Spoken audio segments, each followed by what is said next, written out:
Les autorités maliennes ont décidé d'arrêter la subvention du gaz butane, ce qui a conduit à une augmentation du prix. Vous aurez les détails avec Birama Yatassaye, président des distributeurs de gaz au Mali. La journée internationale de la sage-femme a été célébrée ce vendredi sous le thème national La profession sage-femme au Mali, historique, enjeux et perspectives. Éliminatoire CAN 2023, les Aigles s'imposent sur un score de 3 buts à 1 face au Sud-Soudan.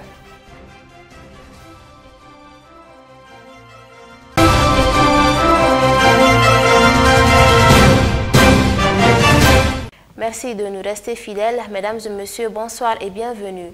Nous ouvrons ce journal par cette bonne nouvelle. Après 3 mois de travaux d'exploration, la société d'exploitation minière Samadou Mining a découvert du diamant à Bongo Tchemala Banimonoche dans la région de Bougouni. Après avoir touché du doigt le fameux métal, la société de l'opérateur Mamadi Doukouré compte désormais installer la première mine d'exploitation de diamant au Mali, plus précisément dans la localité de Bougouni. Exploité de façon artisanale dans plusieurs pays, ce projet de mine moderne est au-delà de la localité de Banimonoche une lueur d'espoir pour tout le Mali en général. Mamadi Doukouré et son service technique ont par ailleurs signalé que d'autres défis qui les attendent désormais est l'obtention d'un permis d'exploitation auprès du gouvernement du Mali. Dans un environnement dominé par des firmes multinationales, Mamadi Doukouré ne peut compter que sur le soutien et l'accompagnement du gouvernement de transition, dont le cheval de bataille est la refondation et la restauration de la souveraineté du Mali sur tous les plans. Comme je vous en parlais dans les titres, les autorités maliennes ont décidé d'arrêter la subvention du gaz butane. En conséquence, le kilo du gaz sera désormais vendu à 1060 francs CFA. Birama Yatassaye, président des distributeurs de gaz du Mali, a sollicité la création du fonds gaz pour éradiquer définitivement ce fléau. Reportage Ali Koulibaly et Salif Niari. Le gaz butane est utilisé dans beaucoup de lieux de travail et des foyers afin d'éviter la déforestation massive. Vu la crise que traverse le monde, le secteur du gaz au Mali connaît un sérieux problème. L'État étant dans l'incapacité de subventionner le gaz, le prix du produit est en hausse, ce qui explique la situation cruciale du gaz. Le problème du gaz au Mali est crucial. L'État a su prendre ses responsabilités. Comment et pourquoi? Parce que le gaz, si vous prenez aujourd'hui un exemple que je vous donne, le kilo du gaz, d'après l'État, c'est à 1060 francs. Donc la bouteille de 6 kilos fait 6360 francs, la recharge. Mais le gouvernement donnait à 2910, ce qui veut dire que le gouvernement subventionnait 3450 francs sur la bouteille, au profit du consommateur. Donc, le gouvernement prenait 3450 francs, qui le rajoutait au prix de 3900 et 2900 pour... Maintenant, la subvention est allée à des milliards. Le gouvernement n'a plus les moyens. Comme tout le monde connaît la conjoncture et les problèmes présentement. Ce n'est pas seulement au Mali. Donc, comme je vous l'ai dit, le problème dans les gaz aujourd'hui, vraiment... le gaz, on l'avait pris d'abord dans un premier temps, c'était un luxe. Mais l'État a essayé de le ramener au bas prix pour que le nanti, le consommateur, le peuple moyen, puisse utiliser le gaz. C'est pourquoi le gouvernement s'est engagé à subventionner le gaz. Et pour lutter contre la désertification, surtout la coupure des bois et l'usage abusif du charbon. Mais malencontreusement aujourd'hui, faute à certains facteurs, ça n'a pas marché. L'État se voit toujours endetté à payer des milliards. Mais ces milliards, l'État n'a pas les moyens de les payer. Donc ça a amené des problèmes entre les importateurs et l'État. Finalement, depuis des années, cela existe. Depuis des années. Chaque fois où tout le monde est au courant, il y a toujours des crises dans le gaz. Il y a toujours des crises dues au non-paiement de la subvention. Donc, suite à ces trucs-là, comme l'État a eu à le dire, il y a eu des rencontres entre les opérateurs et gaziers et l'État. Il y a eu des rencontres, beaucoup de rencontres, pour essayer de trouver une solution. Aujourd'hui, tout le monde sait qu'aujourd'hui, les prix du gaz à l'extérieur, ça coûte cher. Tout a monté. Donc, l'État ne fait que prendre de l'argent dans la caisse de l'État pour payer. Et l'État n'a plus d'argent dans la caisse. Donc, l'État a pris sa responsabilité d'enlever pour le moment la subvention sur le gaz. Voilà où nous en sommes aujourd'hui. Et pour votre information, la subvention de l'État, si vous regardez la télé chaque mois, l'État n'a jamais subventionné les grandes bouteilles. La subvention de l'État est toujours sur les bouteilles de 6 kg et les bouteilles de 2,75 kg, communément appelées 3 kg. L'État n'a jamais subventionné les grandes bouteilles. Ça, c'est au prix de vente. Le prix, ça, c'est au prix normal. Comme l'a dit l'éminent écrivain malien Seydou Badian, je cite, « S'il y a un problème exceptionnel, il faut une solution exceptionnelle. » Pour le président des distributeurs de gaz du Mali, seule la création du fonds de gaz permettra à pallier définitivement le problème du gaz au Mali. Le plan Marshall qu'il faut, je dis bien le plan Marshall, j'insiste sur le mot Marshall, il faut que l'État prenne ses responsabilités en essayant de créer le fonds gaz comme dans tous les autres pays.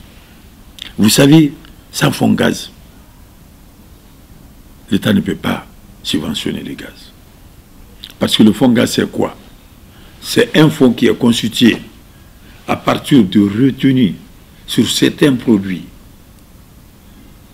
minimes que le consommateur paye sans s'en rendre compte.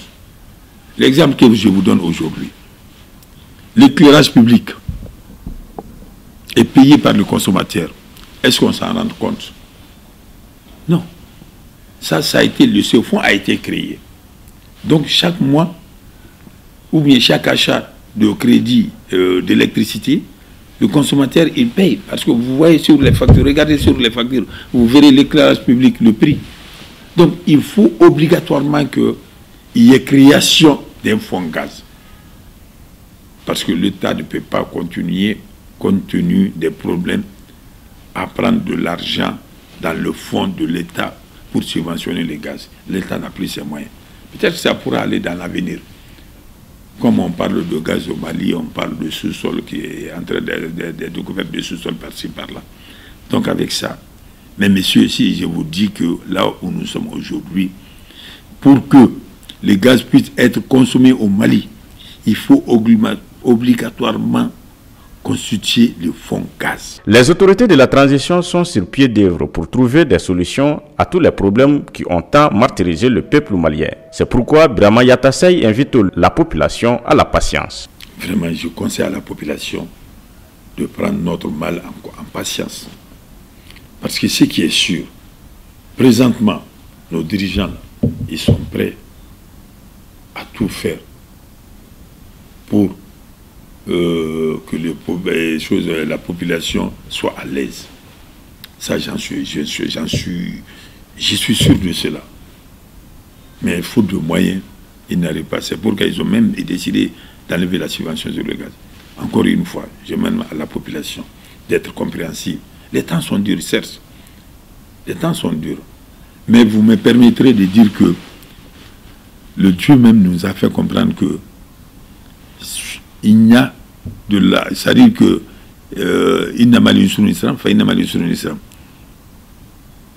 c'est-à-dire qu'il y a la facilité après les difficultés. C'est-à-dire que chaque facilité vient après une difficulté. La liberté, l'indépendance et le développement d'un État sont liés au courage et au dévouement de chacun. C'est ce qui est demandé présentement et actuellement partout au Mali à tout le peuple malien. Comme je vous en parlais également dans les titres, la journée internationale de la sage-femme du Mali a été célébrée ce vendredi 10 juin 2022. Le thème national retenu est la profession sage-femme au Mali, historique, enjeux et perspectives. Cette journée est dédiée aux sages-femmes pour leur travail de la promotion de la sensibilisation aux soins essentiels aux mères et aux nouveau-nés. La cérémonie a été présidée par le secrétaire général du ministre de la Santé et du Développement social. Elle a eu lieu au Centre international de conférence de Bamako. Reportage Abdou Ouattara et Moussa Diallo.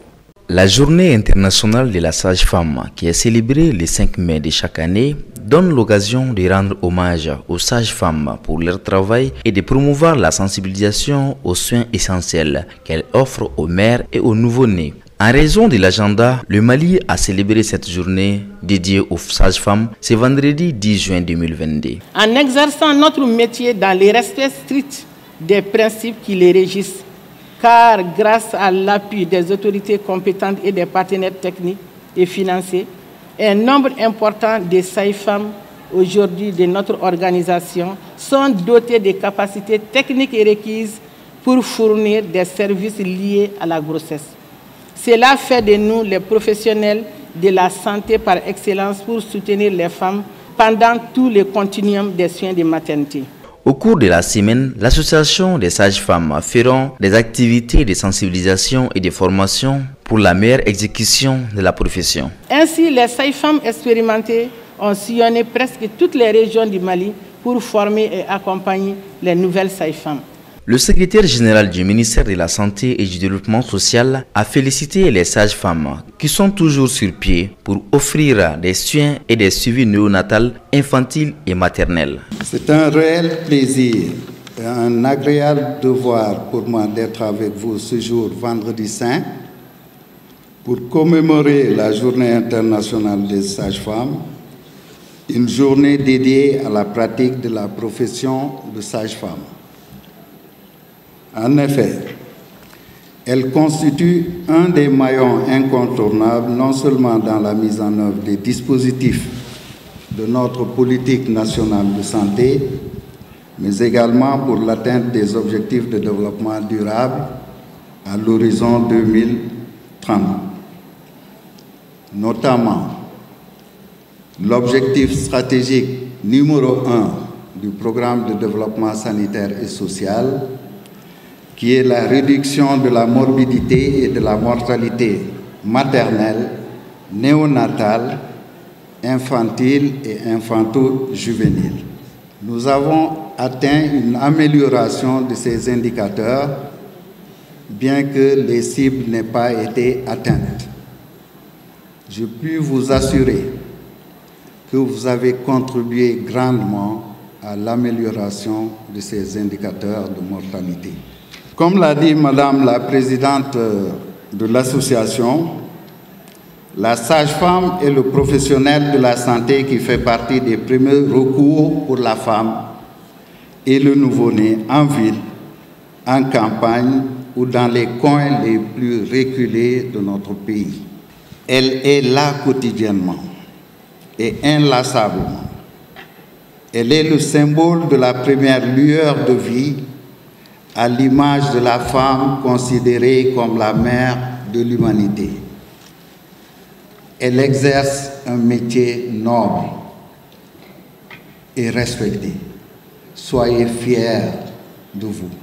Le Mali nouveau passe par le renforcement du capital humain, tous ensemble pour soutenir les sages-femmes pour une population en bonne santé. Les 100 ans de progrès de la Confédération internationale des sages-femmes ont été du succès et des avancements dans les métiers des sages-femmes.